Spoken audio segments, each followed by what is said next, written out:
किसी ने बड़े कमाल की बात कही है कि महंगे कपड़े तो दुकान के पुतले भी पहनते हैं। अगर पहचान बनाना चाहते हो तो अपना व्यवहार अच्छा करो। नमस्ते दोस्तों, मैं हूं आरजे कार्तिक। सिकंदर जिसे महान कहा गया, लेकिन महानता वाला कोई काम उसने नहीं किया। उसने बहुत देशों पर कब्जा किया, बहुत सारा खजाना लूटा। एक दिन अपना खजाना लूट करके जा रहा था उसका काफिला। रास्ते में उसे एक बाबा जी दिखे, संत दिखे। उन्होंने कहा, सिकंदर, मेरे पास में एक ऐसी चीज है जिसके सामने तुम्हारा सारा खजाना हल्का पड़ जाएगा। मेरे पास में बहुत भारी चीज है। तो सिकंदर ने अपने काफिले को रुकवाया और कहा, बताइए क्या चीज है। तो उन बाबा जी ने एक चमकदार सी चीज दिखाई, छोटा सा कांच का टुकड़ा जैसा था, और कहा, यकीन नहीं हो तो मंगवा लो तराजू और तौल के देख लो, पता चल जाएगा कितनी भारी चीज मेरे पास में। सिकंदर को बात अपने ईगो पर लगी। उसने मंगवाया तराजू, हो जाए आज तो फैसला। एक पलड़े में जो बाबा जी के पास चमकीली चीज थी उसे रखा गया। दूसरी तरफ जितना खजाना था उसमें से थोड़ा हिस्सा उसे लगा कि उसके सामने क्या टिकेगा। हीरे जवाहरात, सोने चांदी जो सब थे सिकंदर के पास, उसने रखवा दिया। कमाल की बात यह रही कि सिकंदर वाला पलड़ा हवा में ही था, वो झुकने का नाम नहीं ले रहा था। ये चीज इतनी भारी थी, सिकंदर का दिमाग खराब हो गया। इतनी छोटी सी चीज, चमकीली सी, ऐसी क्या है। उसने फिर से अपने सैनिकों से कहा कि और काफिला जो पीछे आ रहा उसमें से माल लेकर के आओ, सारा खजाना लाद दो इस पर। आज तो मेरे खजाने की वैल्यू पता चलनी चाहिए। बहुत कोशिशें, बहुत मन्नतें करने के बाद भी जब बात नहीं बनी, सिकंदर ने बाबा जी को प्रणाम कर लिया। कहता है कि सिकंदर, कि माफ करना बाबा जी, मेरा खजाना जो है वो आपकी इस चीज के आगे हल्का पड़ रहा है क्या, थोड़ा बताओ मुझे, मैं समझना चाहता हूं। क्या जादू टोना कर दिया तुमने? थोड़ा अकड़ में बोल रहा था। बाबा जी ने कहा, इतने अकड़ में बोलोगे तो बताऊंगा नहीं। सिकंदर का दिमाग खराब हो गया। उसने कहा, अच्छा मुझे बात नहीं बता रहे, और अकड़ के बोलने लगा।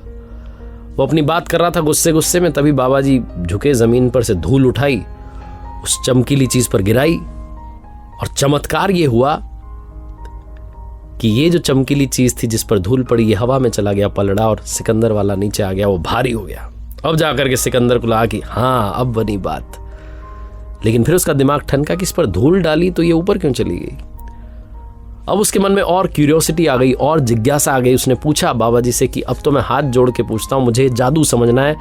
मेरा सारा लूटा हुआ खजाना एक तरफ, ये ज्ञान की बात समझ के जाना चाहता हूँ। क्या समझाना चाहते हो आप? मेरा खजाना अचानक से भारी कैसे पड़ गया? अभी 2 मिनट पहले तो भारी नहीं था। जैसे आपने धूल गिराई, क्या हो गया? तो बाबा जी ने कहा कि ये चमकीली चीज जो है ये इंसान की आंख है। जब तक इस पर धूल नहीं पड़ती, ये सबसे कीमती है। इसके सामने सब खजाना वजाना टिकता नहीं है, इसको सच्चाई दिखती है। तुम्हारे लूट के खजाने को इसने कुछ माना नहीं, पलड़ा तुम्हारा हल्का रहा, लेकिन जैसे ही इस पर धूल गिरी, ये दिखना बंद हो गया, अंधी सी हो गई, तुम्हारा खजाना भारी हो गया। सिकंदर को तो बात समझ में आई नहीं आई, लेकिन हमें समझनी चाहिए। बात यह है कि हमारी आंखों पर भी धूल पड़ जाती है। जब हम स्टूडेंट लाइफ में होते हैं, हम सोचते हैं कर लेंगे, हो जाएगा, मौज मस्ती करते हैं। वो धूल हटती है तब तक समझ में आता है बड़ी देर हो गई। कई बार रिलेशनशिप में आंखों पर धूल आ जाती है, गलत फैसले कर बैठते हैं, रिश्तों को खराब कर बैठते हैं। इंसान की आंख पर अगर धूल गिर जाए तो 2 कौड़ी की रह जाती है। इसलिए धूल का ये पर्दा हटाइए और सच को देखना शुरू कीजिए। क्योंकि जब वास्तविकता हम समझने लगते हैं, जीवन की सच्चाई समझने लगते हैं, जीवन का महत्व समझने लगते हैं, तो लाइफ भी हमें रिटर्न में वो सब देने लगती है जो हम चाहते हैं। तो अगर आप लाइफ में हैप्पीनेस चाहते हैं, खुशियां चाहते हैं, सक्सेस चाहते हैं, तो अपनी आंखों के सामने पड़ी धूल को हटाइए और अपने आप को कीमती बनाइए। एक बार फिर से वही बात कर दिखाओ कुछ ऐसा कि दुनिया करना चाहे आपके जैसा। देखते रहिए हर सोमवार सुबह 9:30 बजे मेरे साथ एक नई कहानी, और हर शुक्रवार सुबह 9:30 बजे लर्निंग सीरीज का एक नया वीडियो।